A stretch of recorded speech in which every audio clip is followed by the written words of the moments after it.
going to talk to us. And our friend Richard from Kid History is here, and we're so grateful to them. They have just returned from Africa from last year, and so the Lamberts and Richard went to Africa for 3 weeks, and they'll tell us about their experience there. And then also Richard has a foundation called the Kid History Foundation. He'll talk to us about that, and everything just ties right into what we're doing here, and we're so grateful that you came. So we'll turn the time over to Hunter first, is that right? Christian first. They're in charge. Okay, here we go. Experiences in a way that would help you understand that what you're doing makes a difference and kind of inspire you to continue doing what you're doing. And we came in here really just blown away by what you guys are doing here. And it looks, I'm jealous. I want to do it next time. So, so we only have, 20 minutes? Oh, yeah. Okay. Oh, I have a timer on my thing here. Cool. So, basically, I wanted to kind of technical difficulties. From Alma 37, now you may suppose this is foolish, but behold, I say unto you, by small and simple things are great things brought to pass. And by small means, in many instances, doth confound the wise. I interpret that as like what we're doing here, making small things to make a big difference in people's lives. We've experienced how those small things help people who have so much less than us. Sorry, I don't know what I was saying. Hunter and I were talking last night. He was talking about how wonderful it is to be able to just go turn a tap on and turn the flip light switch and it comes on. And what in Africa, they don't have those things to take for granted. And so, again, by very small means, the Lord doth confound the wise and bringeth about the salvation of many souls, and helps. Little things help a lot of people. So we were in Africa in these 4 countries: Ethiopia, Namibia, Ghana, and Sierra Leone. And we were gone for about 27 days, and we spent, I think we had like 55 hours on airplanes in that time, flying. Lynette Gay, she's the principal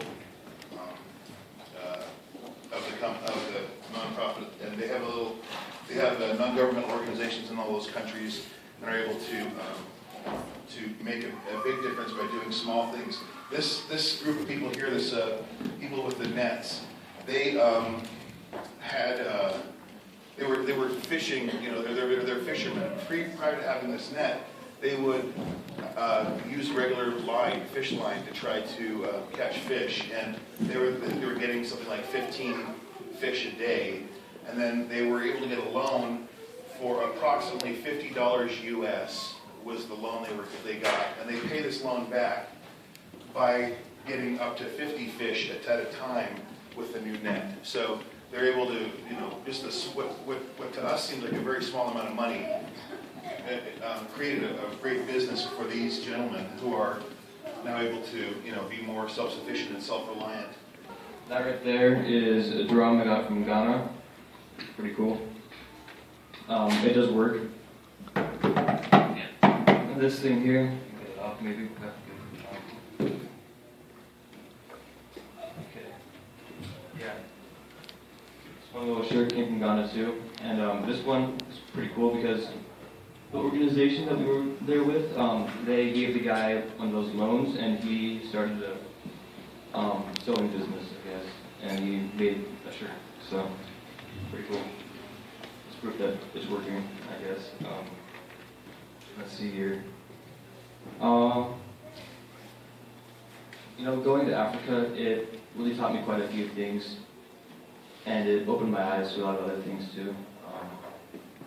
One being that, I'm really blessed, I guess, and, I have a lot more than I need, and a lot of people there don't have what they need. But they're really happy people anyway.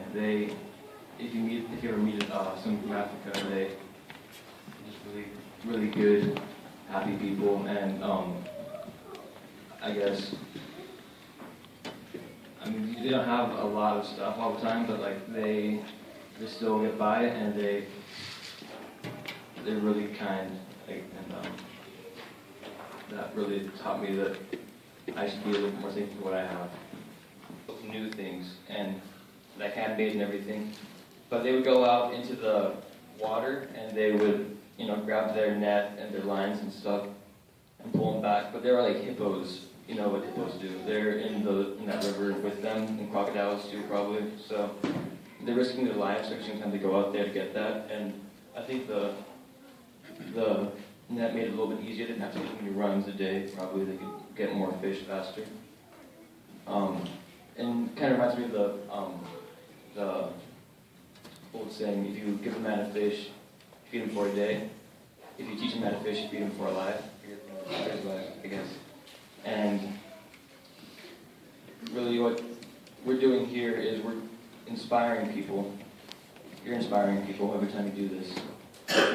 You're helping them. I mean, you're making toys and gifts for these kids, and they're going to be really happy when they get them. I know that much.